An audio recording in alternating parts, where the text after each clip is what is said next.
Welcome to the weekly Benefit Roast, featuring Benefit Indemnity Corporation's president, Rodger Bayne. Rodger has devoted more than 30 years to understanding and developing innovative health benefits plans for large groups and groups as small as 5 employees. Our moderator is Bob Graham. Take it away, Bob.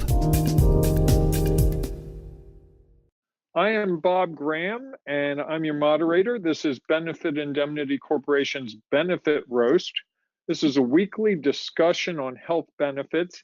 It's not a sales pitch. It's a back and forth, a chance to talk about health benefits, the good things, your questions, your concerns, comments, you name it, you have this open opportunity. And I will tell you, we have an expert. Rodger Bayne is a small business owner, just like many of you.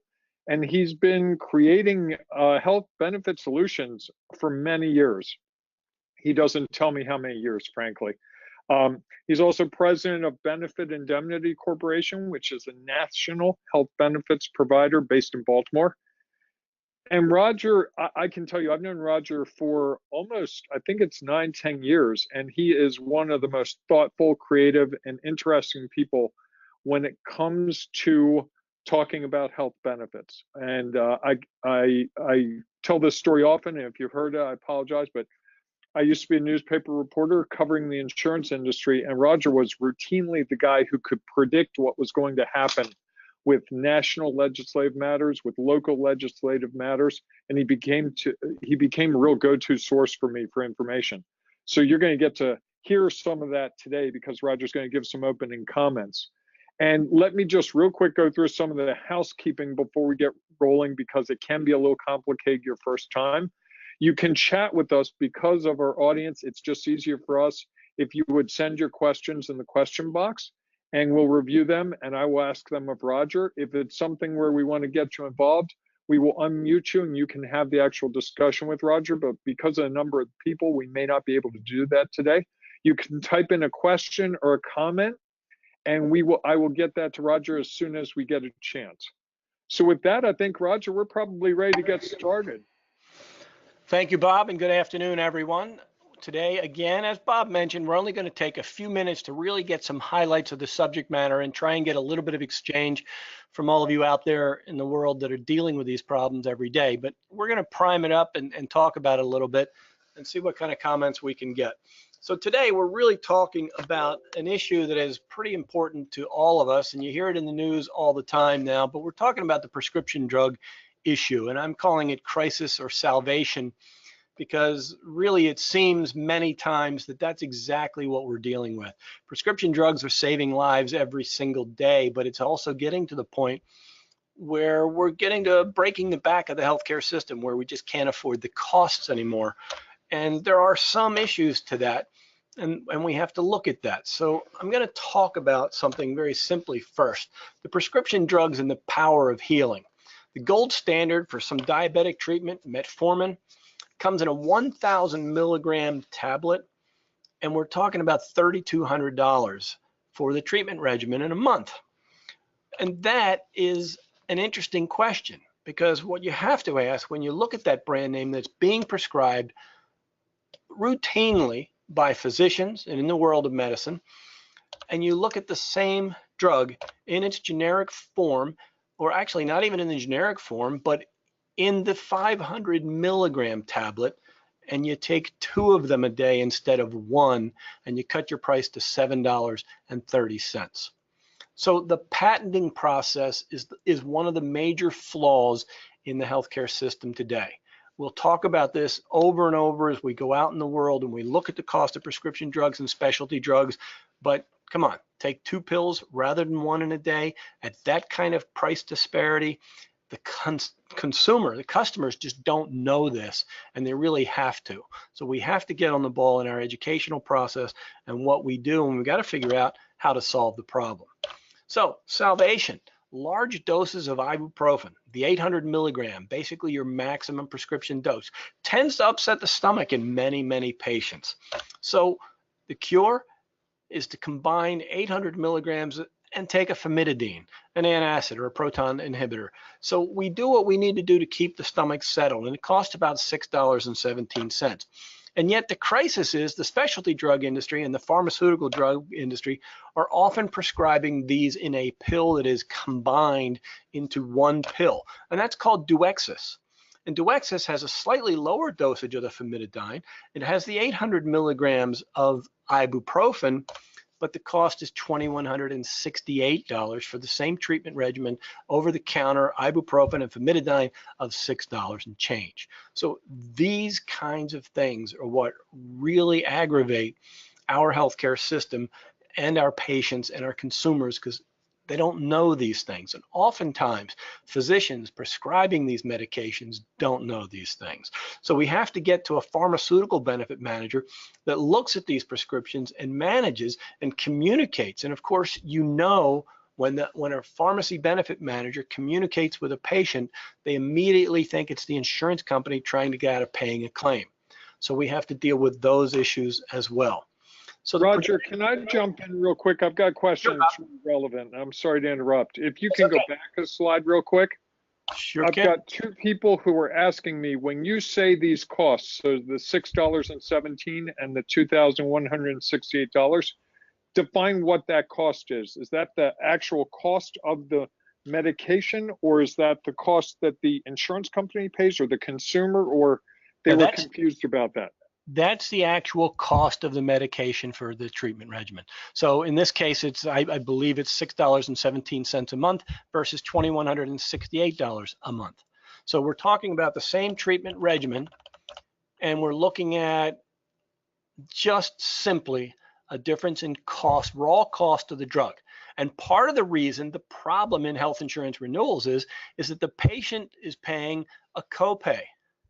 So they don't know that. Right? So they're paying a $50 copay or a $70 copay instead of a $10 generic copay.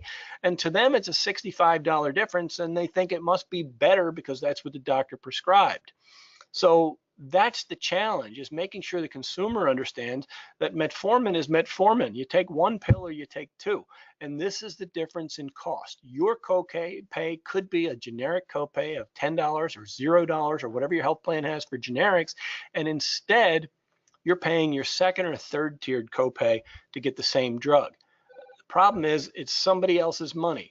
And until we're engaged and they understand that it's their money, either by renewal in their health plan or something else, we continue to have that kind of problem. Thank you, Bob. No, I've got, and Amanda says that cleared it up perfectly for her. So thank you for that. Go ahead, keep going.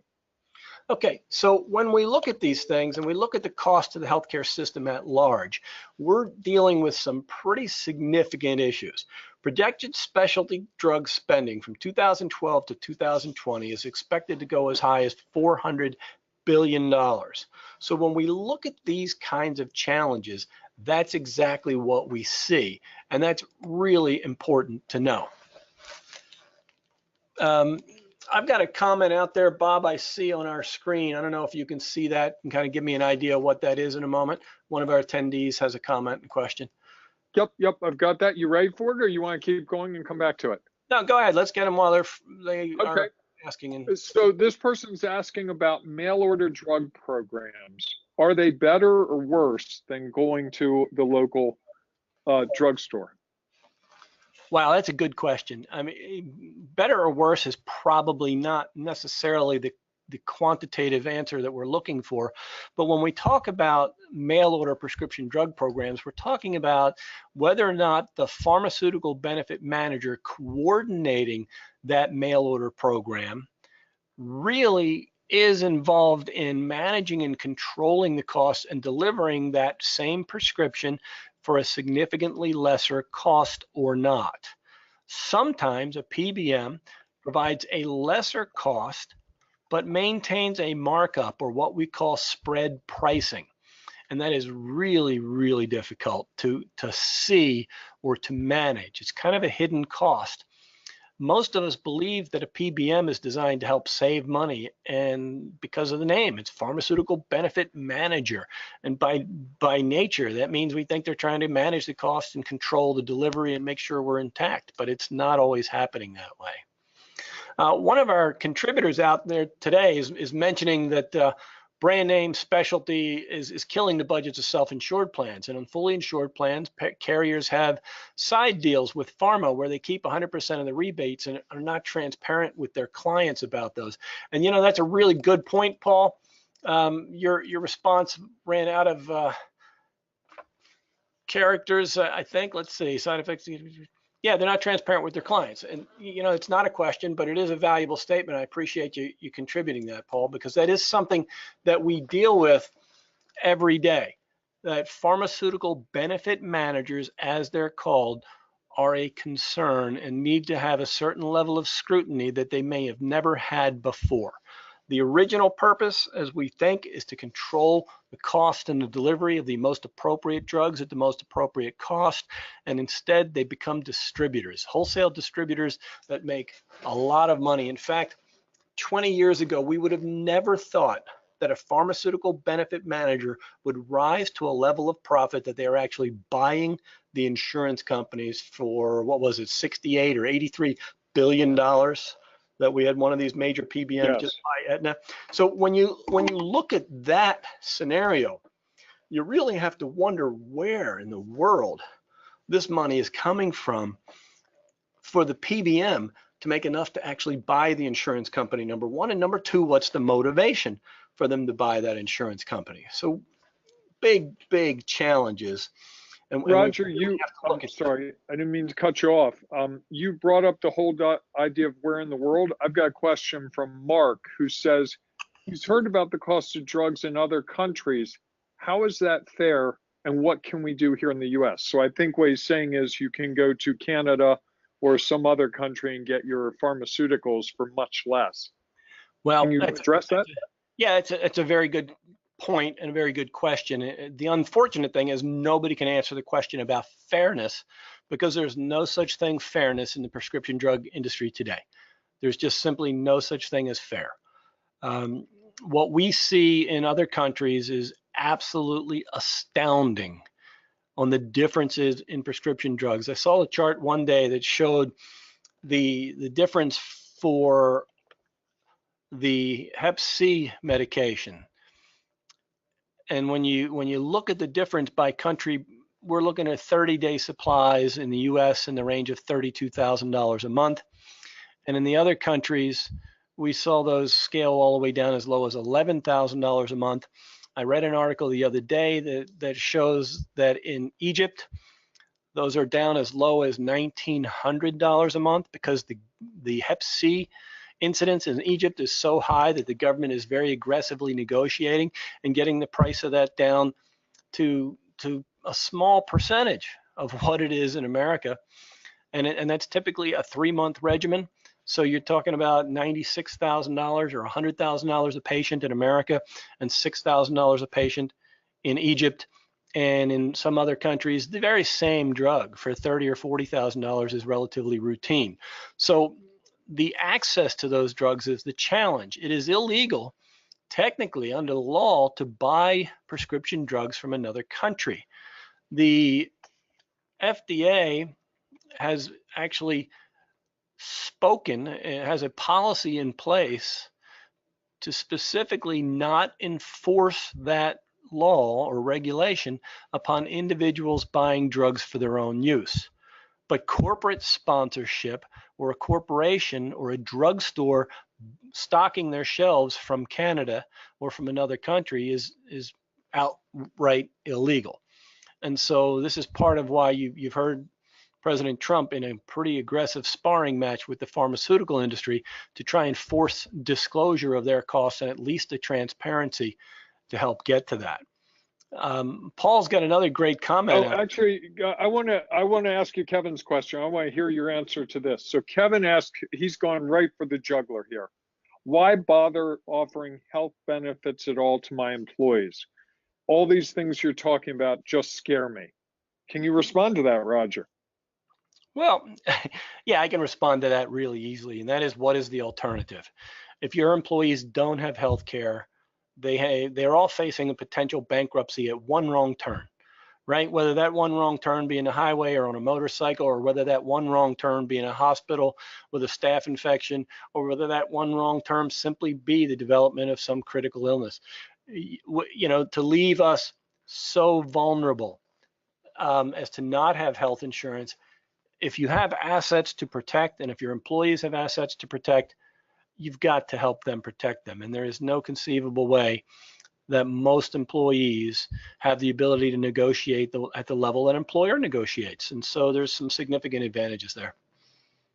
Okay, thank you. So can I ask you another question? Or you said you had a question, I think, from Paul. Do you want to take that one yourself, or you want me to ask you another one? Well, Paul's got another comment, but maybe we'll get it on the next slide. So go ahead. Okay, so why are these drugs so expensive when they didn't all start out that way? And I think you covered that a little bit, but I think it's a really good question as I listen to you. Well, I think we all saw the news about the EpiPen, the critical response to an allergic reaction or anaphylactic shock is to use your EpiPen, which is a simple dosage of epinephrine, but it's in a delivery system that makes it easy in time of emergency for somebody to grab that pen, jam it into their thigh, and the proper dosage of that drug is delivered in order to avoid potential death from anaphylactic shock and allergic reaction that cuts off their air tubes, their breathing tubes, or their airway, excuse me. And so that scenario, we saw those EpiPens driven up in cost radically. And so sometimes it's just plain profiteering. Other times it's the cost of development and research. And many of us can clearly state that a big part of the cost of prescription drugs today is television advertising. You can't watch television today without seeing prescription drug commercials.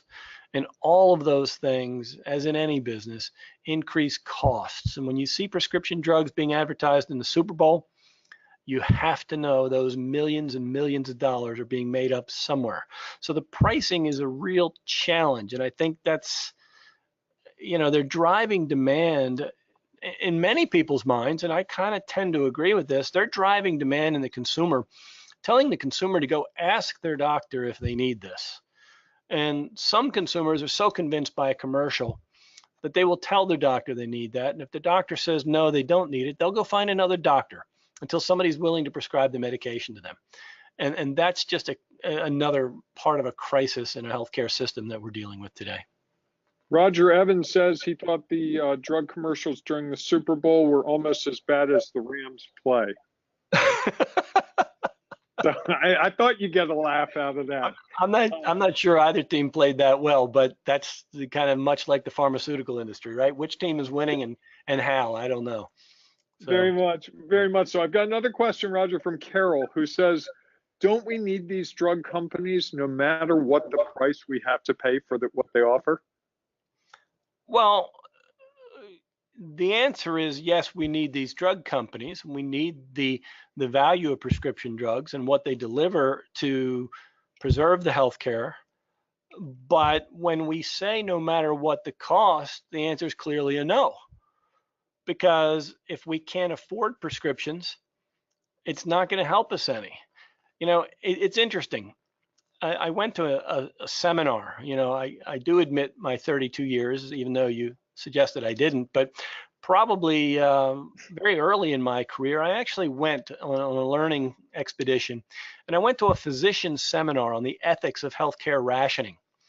And the physician told a story from the podium about, he was an oncologist, and he was talking about a bone marrow transplant, which at the time was still pretty heavily an experimental surgery. And therefore it wasn't covered by insurance. But he was talking to the family about their grandfather, and he had cancer, and the only way to save him would have been try this bone marrow transplant. And in those initial conversations, everybody thought and assumed that health insurance would cover it. And the family was adamant, this is our grandfather, we love him dearly, we have to do whatever we can to save him, let's do what we can. And then subsequent to that, everybody learned that this is an experimental procedure and that it wasn't covered by insurance. So the physician had to deliver the news to the family and say, well, this $70,000 procedure for this gentleman that means everything to you, and we do whatever we can to save him, isn't going to be covered by insurance. And the family's tune changed to, well, he's lived a really full life and good for him, and maybe it's time to let him go. Yeah. So So Wow. money drives decisions for all of us to some extent. And when you get to the point where you simply can't afford care, the system is clearly broken. So, Roger, Tom is asking a question, and I think it's a really good one. He says he's a small business owner. He's got about 26 employees. He's not telling me what field he's in. And he wants to know, what do you do about all this? So can you, I know that's really specific, but can you sort of give some guideposts? Because you've shared me on this in this webinar, and I'd hate for people to walk away with there's doom and gloom. Sure, I will bring that right out to I'll bring up one of Paul's next comments and suggestions. You know, one of the solutions and for the whole spend is prior authorization and step therapies. These are a couple of procedures in the industry that are being used now to help control costs. Prior authorization means when this expensive specialty drug like a Duexis is prescribed by a physician, it has to go through somebody to authorize that benefit. And that somebody says, well, wait a minute, that's a $2,300 specialty drug that we can get over the counter for $8. Let's substitute that. And then they go to the physician and they get the physician's authorization to change that prescription and go over the counter and authorize it accordingly. Or if a very expensive drug is prescribed for some other condition where maybe there are other alternate therapies that are considerably less expensive and clinically just as effective, they're going to try that least expensive option first. And then the next option after that. And if for some reason those options are ineffective or intolerable by the patient, then only then do they move up to that prescription drug that costs so much more. But, you know, once in a while, we find that drugs can't be tolerated. But let's get to it. One of the other things that's been suggested by a PBM that I work with that said very simply, on these really expensive drugs, how many times, to Paul's point, they can't be tolerated by patients, but yet we'll take a $5,000 drug and we'll issue a prescription for a 30-day supply that the patient takes 3 days worth, can't metabolize it, can't use it, or can't even tolerate it. It might cause so much nausea, pain, headaches, who knows what, that they can't keep taking it. And so this drug is lost. So the PBM, one of the PBMs that I work with will say, hey, we're going to give you a 7-day supply. And let's take it. Let's be sure that it's effective and it's tolerable. And once we know that you can tolerate that prescription, we'll issue the rest.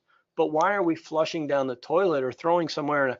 You know, I read online one day the way to dispose of prescription drugs is take your old coffee grounds out of the coffee machine, mix them all up in there in a baggie and throw them in the garbage so that they don't just get flushed into the system in water systems and water supplies and everything else. So there's some very interesting things about that. So there are ways to attack components of this cost.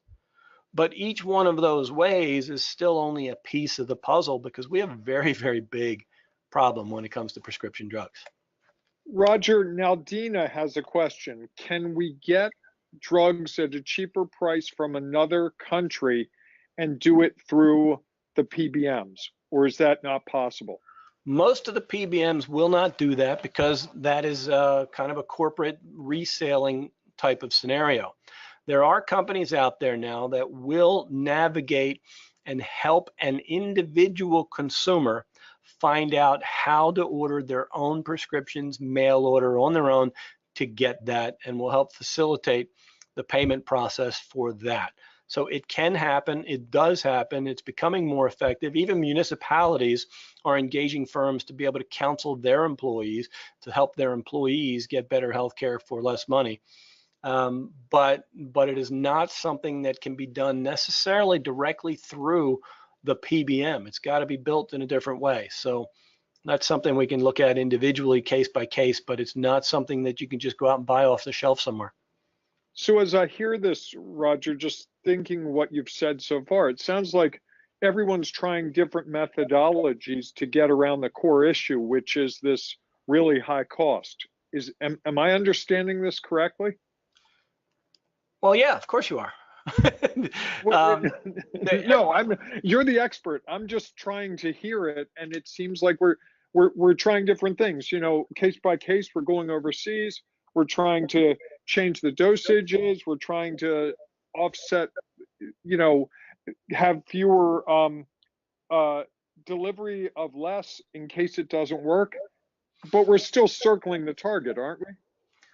Well, we're circling a target, but I wouldn't say circling it entirely. We're using every one of those methods to get closer and closer to the bullseye. And in the world of this